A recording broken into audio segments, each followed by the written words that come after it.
Scope carbine competitions or precision gas gun competitions have really started to take off in the past about 2 years, I would say. A lot of people see precision bolt gun shooting, like PRS. They see that and they think that that's what precision gas gun shooting is, but it's actually quite different. Precision bolt gun shooting, like PRS, prioritizes small targets, and the speed, like the time that it takes to do it, is not really a major factor. Whereas precision gas gun shooting is kind of opposite. You have larger targets and speed in a stage is prioritized. So maybe you're engaging the same number of targets. Maybe you're going to the same different positions as you would in a PRS match. But now we're looking at getting your hits as fast as you can rather than deprioritizing the speed part in favor of precision. So what we end up having is, we're shooting gas guns, which are slightly less accurate, let's say, than a bolt gun would be. We're shooting these gas guns at a little bit larger targets, and we're trying to do it as fast as possible. And that's where scope carbine competition really differs from a regular precision rifle or bolt gun competition. Along with scope carbine competitions like quantified performance, I've been shooting quantified performance for quite some time now. I really enjoy that format of the long distance, super fast scope carbine style shooting. And along with quantified performance, I have also been shooting the tactical games, which is a interesting mix of fitness and precision shooting. And when I say precision shooting with the tactical games, traditionally that meant more like bullseye style shooting. So what you're doing is you're elevating your heart rate, you're burning your muscles out, and then you're tasked with going and shooting basically bullseyes on paper. That's what the tactical games had been for a while. And in the past 2 years, they've kind of branched out into adding more action style shooting along some of their events. And then they've also included some longer distance shots as well. So if the facility that they go to allows it, you could be shooting out to 500-700 yards for one of the stages. So they're really looking to test the athlete's ability in fitness, precision shooting with your rifle and pistol, and then your ability to also use that rifle and pistol in an action style, close-up setting, and distance shooting as well. So it's a really interesting mix of being able to shoot well while you're under physical duress, right? One thing that I really appreciate about the tactical games is they have probably brought in more brand new shooters than any other shooting sport that I have ever seen. And I think a lot of that comes from their relation to fitness, right? A lot of people would say that the tactical games is kind of CrossFit with guns, right? And I wouldn't say that that's untrue. It's not exactly the same thing. But, because they are bringing in athletes, right, they're making it interesting to athletes who might only have a passing interest in firearms. But since they're putting on, an incredible physical event that athletes are attracted to, now they're bringing in people who have never shot a gun before. And now they're interested in shooting guns because they want to go shoot the tactical games because it looks interesting. And I think that is probably like the coolest thing about the tactical games is how many new people they are bringing into the shooting sports. So I have been a competitor in the tactical games since 2020. I started in what they call their intermediate division. I guess we would call it like the lowest level, lighter weights, slightly easier shooting. And I kind of worked my way up from the intermediate division up to what they call their elite division, which is where all the top athletes are. I have podiums. I got a third place in the men's elite division of the tactical games, which is actually like a pretty cool deal. Super proud of that. And they have also started what they call the Tactical Games Sniper Challenge. And of course, I'm I'm a fan of the tactical games. I am a fan of precision rifle shooting. And when they had come out with the Tactical Games Sniper Challenge a couple years ago, I was like, yeah, sign me up. I'm doing that for sure. And I did several of those. I ended up winning three of the Tactical Games Sniper Challenges in the gas gun division. They're bringing the Tactical Games Sniper Challenge back, and I'm very happy to say that I'm one of the match staff for this event. We are going to be shooting the Sniper Challenge at GTI, which is Government Training Institute in South Carolina. GTI is Government Training Institute. It is in Barnwell, South Carolina. And it is a decommissioned nuclear waste processing facility.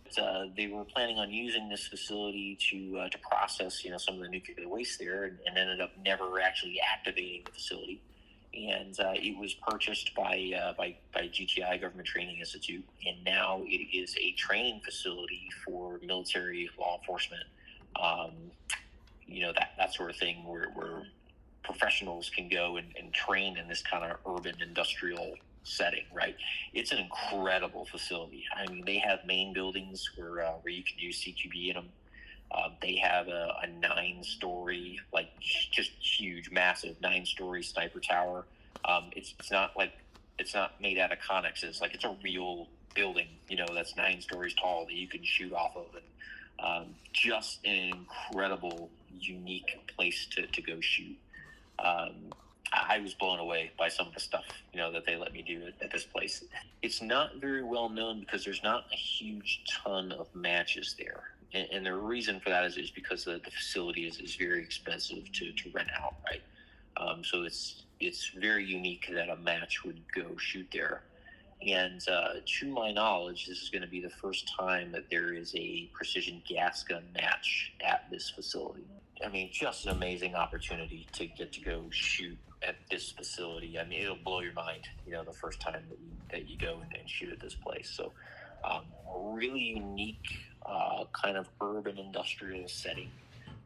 We'll be shooting at high angles. We'll be shooting, inside and outside of buildings.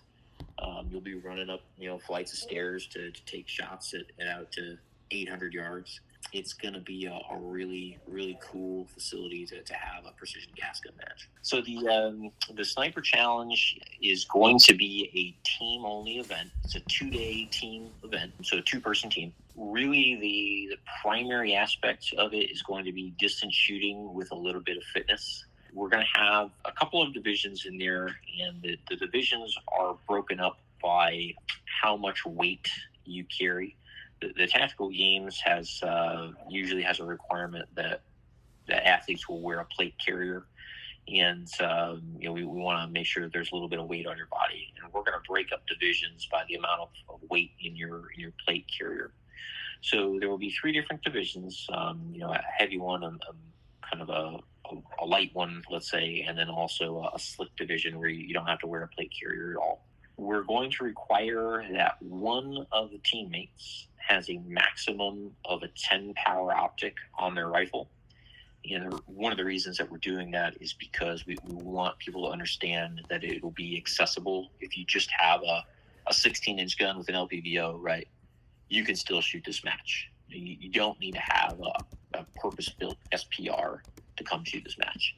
If you've got a gun with an LPVO on it, you could totally do everything that we're asking. And then the next requirement, one of the teammates is going to be, let's say, restricted to either a 5.56 or 7.62 rifle. The maximum engagement distance is going to be 800 yards. We're planning on having an average of about 400 yards. So, the wind will become a factor, especially with your 5.56.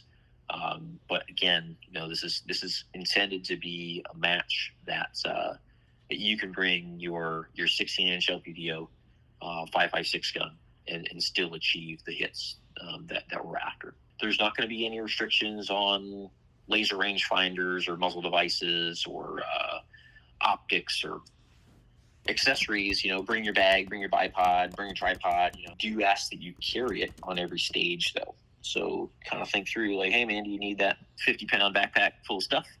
Or how much stuff can you cut out of there? You're gonna have to carry it all. So choose wisely. So as far as the shooting format goes, the first day is going to be a number of stages of both fitness and shooting, and then the second day we're going to do what we call a long movement. It's just a ruck with all your gear. You're probably not going to go any longer than like 4 miles. But we are going to have you run with all your gear from stage to stage. And, as soon as you get to the next stage, you're going to be expected to set up, shoot. And then when you're done, pack up, move on to the next one, carrying all your stuff. So you're going to be running around the facility with all your gear and your teammate, solving problems and shooting guns. This is going to be June 15th and 16th. It'll be in Barnwell, South Carolina. And if they are looking to sign up, they can go to the Tactical Games website. It's just thetacticalgames.com, and they can find the Sniper Challenge event there. I would say a general understanding of ballistics is probably going to be pretty important, and the kind of the minimum that I would recommend with that is that you have a zeroed gun, you have a chronoed gun, and you have your bullet and your gun and your ammunition set up in a ballistic solver so that you would know your elevation holds at distance. You'll need a rifle and a pistol. I would say you'll probably want to have a laser rangefinder, and everything else is kind of just based on the shooter's preference. I'm not saying that you have to have shot a precision match before, although it's probably not a bad idea. But if you shot out to 100 and you've got your ballistic profile set up on your ballistic solver, you've probably got enough information that you can come out and shoot this match.